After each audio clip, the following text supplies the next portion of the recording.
فجر نے اپنے موبائل نکالا اور کال کرنی شروع کر دی۔ فجر نے افسوس سے کہا یہاں سگنل نہیں آ رہے ہیں۔ ساحل نے کہا بار بار کوشش کرو۔ فجر نے کہا ہاں کر رہی ہوں۔ ہر طرف دھواں پھیلنا شروع ہو گیا۔ وہ گھبرا گئے۔ دھواں اس ڈائن کی آمد کی نشانی تھی۔ دور انہیں ایک عورت کا سایہ نظر آنے لگا۔ وہ سایہ آہستہ آہستہ ان کی طرف بڑھ رہا تھا۔ ثانیہ نے چیختے ہوئے کہا کون ہو تم اور کیا چاہتی ہو ہم سے؟ جواب میں انہیں بلند ہنسی کی آواز سنائی دی۔ سرمد نے کہا ہمیں یہاں سے بھاگنا چاہیے، اور کھنڈروں سے باہر جانے والے راستے کی طرف بھاگا، مگر اپنے سامنے زمین پر سینکڑوں سانپ دیکھ کر رک گیا۔ خوف کی ایک لہر اس کی ریڑھ کی ہڈی میں سرسراہٹ کر گئی۔ لڑکیوں نے پھر رونا شروع کر دیا۔ فجر نے روتے ہوئے کہا پلیز ہمیں جانے دو، ہم دوبارہ یہاں کبھی نہیں آئیں گے، پلیز ہمیں جانے دو۔ ثانیہ نے قریب پڑا ایک پتھر اٹھایا اور ڈائن کی طرف پھینکنے ہی والی تھی۔ ایک طرف سے ایک بڑا خنجر اڑتا ہوا آیا اور ثانیہ کے ماتھے میں لگ گیا۔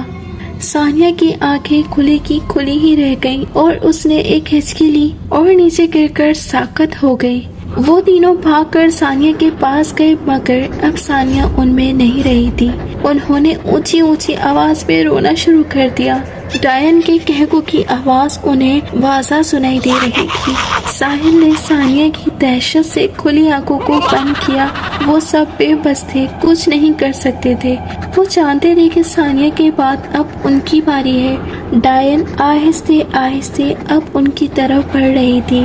ساحل نے اپنے ہاتھ دعا کے لیے اٹھا دیے تھے، صرف اللہ کی ذات ہی تھی جو انہیں بچا سکتی تھی۔ ساحل کی آنکھوں میں آنسو تھے اور اس کے ہاتھ دعا کے لیے اٹھے ہوئے تھے، جبکہ وہ ڈائن ان کی موت بن کر ان کی طرف بڑھ رہی تھی۔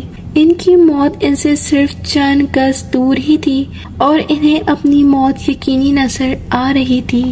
گاڑی میں اسد، اکرم، ڈاکٹر خاور اور صوفی احمد موجود تھے۔ ان کی گاڑی تیز رفتاری سے جنگل کی طرف بڑھ رہی تھی۔ صوفی احمد نے کہا ہمارے جنگل میں داخل ہوتے ہی اس ڈائن کو خبر ہو جائے گی اور وہ اپنی پوری کوشش کرے گی کہ ہمیں ان کھنڈروں میں جانے سے روکے۔ اکرم نے پرعزم لہجے میں کہا چاہے کچھ بھی ہو جائے ہم اس ڈائن کو واپس دفن کر کر ہی رہیں گے۔ ان کی گاڑی جنگل میں داخل ہو چکی تھی۔ وہ جانتے تھے کہ کسی بھی وقت ان کا سامنا اس ڈائن سے ہو سکتا ہے اور وہ سب ذہنی طور پر تیار تھے۔ صوفی احمد نے کہا وہ آ رہی ہے۔ اچانک فضا میں چیخوں کی آواز بلند ہونے لگی اور ہر طرف دھواں پھیلنا شروع ہو گیا۔ دھوئیں میں دور انہیں ایک عورت کا سایہ نظر آیا تھا جو آہستہ آہستہ ان کی طرف بڑھ رہی تھی۔ ڈائن ساحل کے بہت قریب پہنچ چکی تھی۔ ساحل نے اپنی آنکھیں بند کر لی، مگر جب کچھ نہ ہوا تو ساحل نے آنکھیں کھول دی۔ ڈائن اپنی جگہ پر ساکت کھڑی تھی۔ اچانک پھر ہر طرف دھواں چھا گیا۔ ڈائن اس دھوئیں میں غائب ہو گئی۔ فجر اور سرمد بھی اپنی جگہ پر ویسے ہی موجود تھے۔ وہ ثانیہ کی موت کے بعد گہرے صدمے میں تھے۔ اللہ نے ہماری مدد کی ہے، وہ ڈائن یہاں سے چلی گئی ہے۔ سرمد نے کہا ہمیں جلدی یہاں سے بھاگ جانا چاہیے۔ ساحل نے کہا نہیں، ہمیں باہر زیادہ خطرہ ہے اور ویسے بھی ہم نہیں جانتے کہ کس طرف جانا ہے، ہمیں صبح ہونے کا انتظار کرنا چاہیے۔ فجر ثانیہ کی لاش کے پاس بیٹھ کر رو رہی تھی۔ فجر اور ثانیہ اسکول ٹائم کی فرینڈز تھی، مگر آج ثانیہ فجر کو ہمیشہ کے لیے چھوڑ کر چلی گئی تھی۔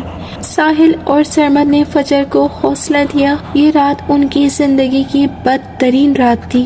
انہوں نے اپنے 2 دوستوں کو کھویا تھا، وہ زندگی بھر اس رات کو نہیں بھول سکتے تھے۔ صوفی احمد نے اکرم سے پوچھا وہ کھنڈر یہاں سے کتنی دور ہے؟ اکرم نے جواب دیا آگے پیدل رستہ ہے 20-25 منٹ کا۔ ٹھیک ہے، سب گاڑی سے اترو اور وہاں تم سب اس تعویذ کو کپڑوں کی جیب میں ڈال دو اس سے تم سب شیطانی اثرات سے محفوظ رہو گے۔ صوفی احمد نے ان سب کی طرف دیکھ کر ایک ایک تعویذ پڑھاتے ہوئے یہ کہا۔ ان سب نے اس تعویذ کو اپنے کپڑوں کی جیب میں ڈال لیا اور گاڑی سے نکل گئے۔ دھواں ابھی بھی پھیلا ہوا تھا اور اس عورت کا سایہ ان کی طرف آہستہ آہستہ بڑھ رہا تھا۔ صوفی احمد کے ہاتھ میں ایک کپڑے کی تھیلی تھی جس میں کچھ سامان تھا۔ اچانک وہ سایہ کچھ فاصلے پر رک گیا۔ اس ڈائن نے صوفی احمد کی طرف دیکھ کر چلاتے ہوئے کہا، تم وہی ہو؟ تم بالکل وہی ہو؟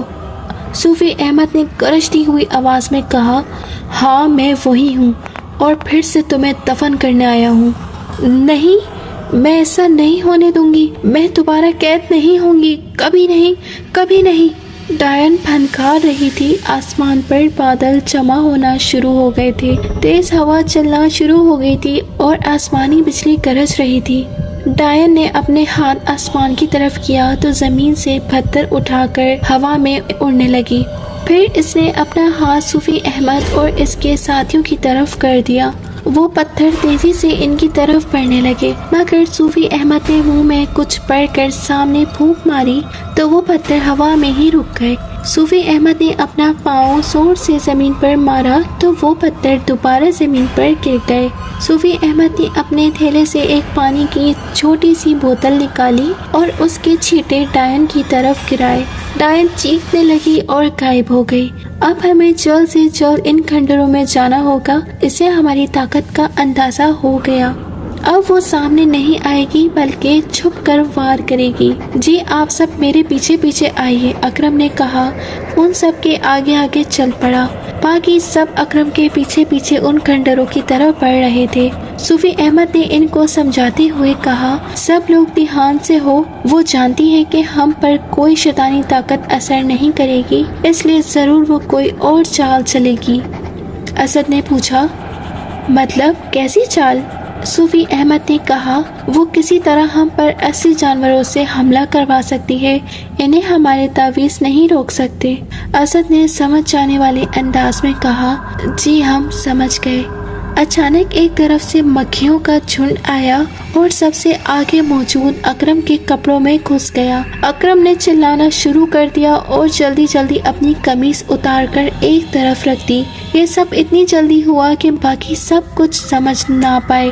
تعویذ قمیص کی جیب میں تھا۔ جیسے ہی وہ تعویذ اکرم سے دور ہوا، ایک تیز روشنی اکرم کے جسم میں گھس گئی۔ اکرم کے کانوں اور ناک سے خون نکلنا شروع ہو گیا۔ اکرم وہاں سے بھاگا اور ایک قریبی درخت سے اپنا سر ٹکرانے لگا۔ اکرم کا پورا چہرہ خون سے بھر گیا تھا۔ اکرم نے ایک دفعہ پھر اپنی پوری طاقت سے اپنا سر درخت سے ٹکرایا اور ڈھیر ہو گیا۔ وہ سب بھاگ کر اس کے پاس پہنچے۔ اتنی دیر میں وہ تیز روشنی اس میں سے نکل گئی تھی۔ صرف چند سیکنڈ میں اکرم ایک لاش میں تبدیل ہو چکا تھا اور اس کے ساتھی اسے بالکل بچا نہیں سکے۔ صوفی احمد نے کہا، اللہ اس کے درجات بلند کرے، اس نے بہت بڑے مقصد کے لیے جان دی ہے۔